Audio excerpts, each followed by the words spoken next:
What's up, everybody? Today I will be showing you guys how to make a perfectly working Autoshop machine, and at the end of the video your shop will look just like this, just as amazing as mine, so make sure you stay tuned to the end of the video. And before we get right into the video, don't forget to like, subscribe. I'm getting so close to getting monetized and it'll really help me out. So for this tutorial you will need $15,120 and these items that can be found in Oaklands Logistics. So let's go ahead and go buy some.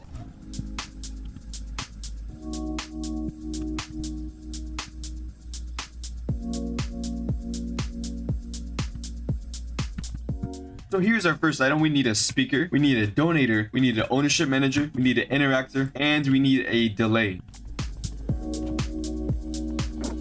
Once you get all those items, go ahead and head over to the lighthouse for your last item.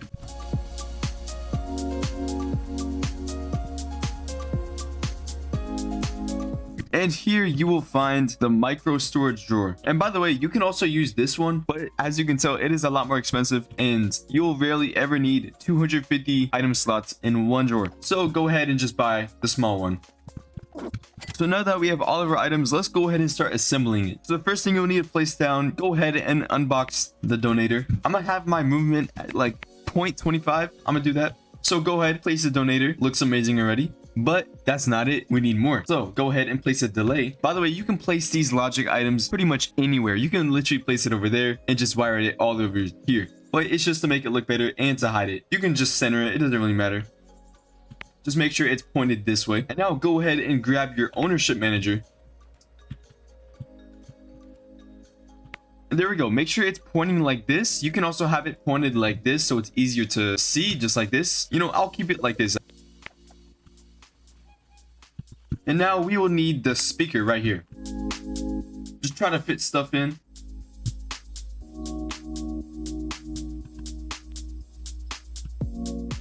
And just remember what I said, placement does not have to be precise. So it does look pretty junky right now, but as long as the outlets are visible, that's all that matters. So now get your interactor, place it right here.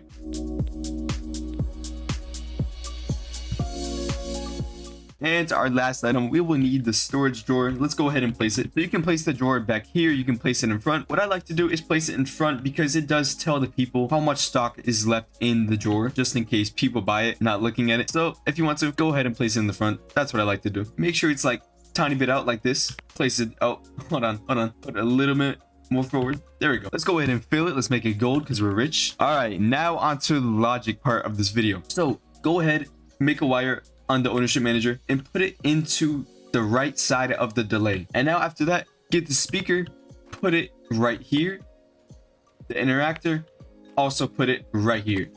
And then the left side of the delay, make sure you put it right here. If you missed any parts, make sure you go back. I did go pretty fast there, but it is pretty simple. So now for the regions, we will need to define the region on the ownership manager. Do it like this. So make sure it is not touching the ATM. I don't really know if it matters, but just make sure it's not touching it. So basically what the ownership manager does, it makes it so if you buy an item, it will instantly turn the ownership of the item to the person who bought it. So pretty much the goal for this thing, if it spawns right here, make sure it spawns in this area. If it doesn't, just like this, it will keep my name under the item. So make sure you do that. And now for the speaker, go ahead and press assign value. You want to type something just like this. So you can do display name, thanks for buying, whatever. Or you can say thanks for shopping, anything. You can do whatever you want with this. This isn't really like, it won't destroy the machine, whatever you put. You can literally just put thanks. That's it. And now for the interactor, go ahead and place it just like this.